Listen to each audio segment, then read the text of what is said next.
everybody, welcome back. My name's Amelia, and today I'm going to teach you to do some knots. So what we're going to do is we're going to start off with our first knot, which is our square knot.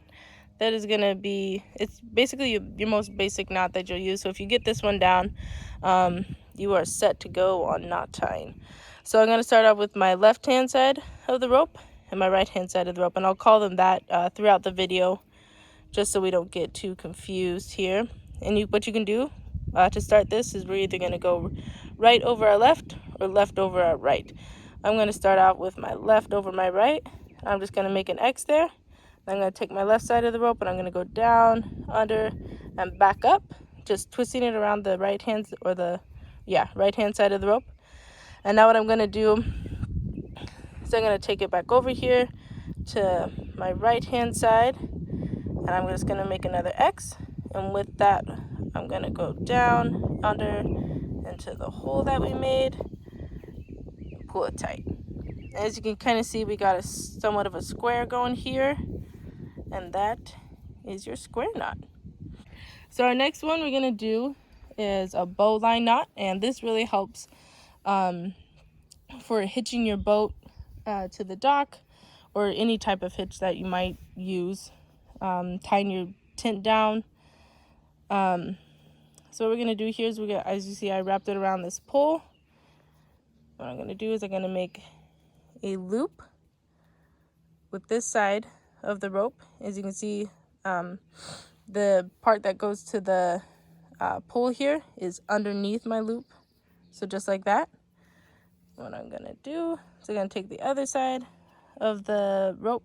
I'm going to go up through that hole, around the other side, and then back down the hole. And then we'll tighten that, and it'll look something like that. And that is not going to go anywhere. Another way that you can do this that might help is we'll make our loop here, and we'll say we got our tree right here, and here's our hole, and this guy is our bunny. The bunny goes up the hole, around the tree, and back down the hole, just like that. Our next knot here that we're going to learn is the water knot, and I thought that it would be appropriate for me to be in the water to do this knot, because I just want to be true to its name. So what we're going to do is we're just going to create a basic knot on one end, just like that, and then we're going to take our other end here, and we are going to retrace our steps with this knot. So we'll go back through here, under, kind of looks like a pretzel. All right, so you see I got 2 here, 2 here, 2 here, and 2 coming out, just like that. And we got the ends coming out on the opposite way. Wish I didn't have so much rope here, but something that you can use this knot for, basically just creating a loop with your rope. And what you can do with this is you can actually create another hitch. This is actually used in rafting a lot, just in case you get your raft stuck. It is a great way to set up an anchor point so that you can crank your raft out of there. So that's what we got there. So our next knot that we're going to learn here is our 2 half hitches.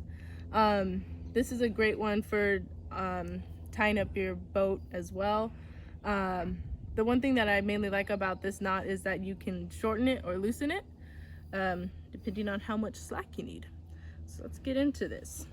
So I got it wrapped around the pole here, and what I'm going to do is I'm going to take it under like that. So we're going to create a 4, and I'm going to take this end, we're going to go through that hole there, and we'll tighten it just like that.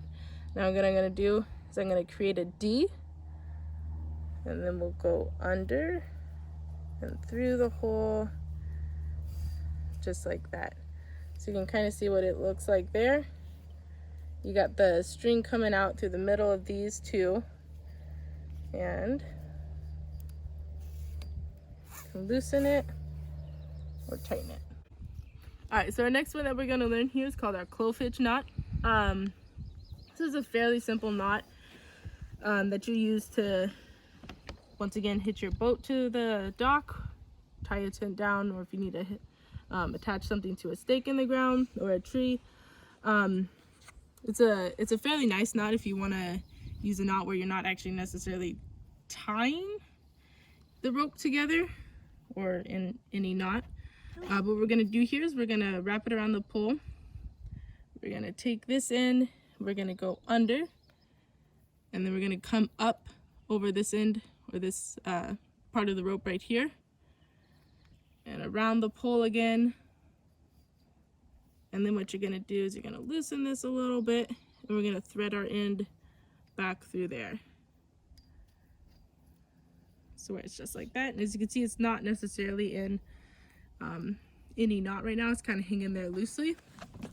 But what you want to notice is that both the ends are coming out at opposite directions, and it is a fairly sturdy knot. However, it's not one that I would recommend if you got to put a lot of weight on it or haul something that is heavy. The last knot that we're going to do here is called the double figure 8 knot. What you want is you want to actually make a loop with your rope, or as you can see, I got a lot of rope here. I could divide it in half and take the part in the middle, but I'd rather not get into all that and just make a loop right here. So what you're going to do here is you're going to take your rope, you're going to cross it over there, or cross it over the other side of the rope. And we're going to go all the way around, back up to where you're wrapping around this rope here twice. And then we're going to go straight through that hole there. And that is our knot. So another way to tie this knot is we're going to just make a single figure 8 knot. Once again, we're wrapping it all the way around and then back through that hole. Just like that. And then what we'll do is we'll wrap it around our object that we need to tie it around. And then what we did with the other knot is we're just going to retrace our steps here. So over, then back under.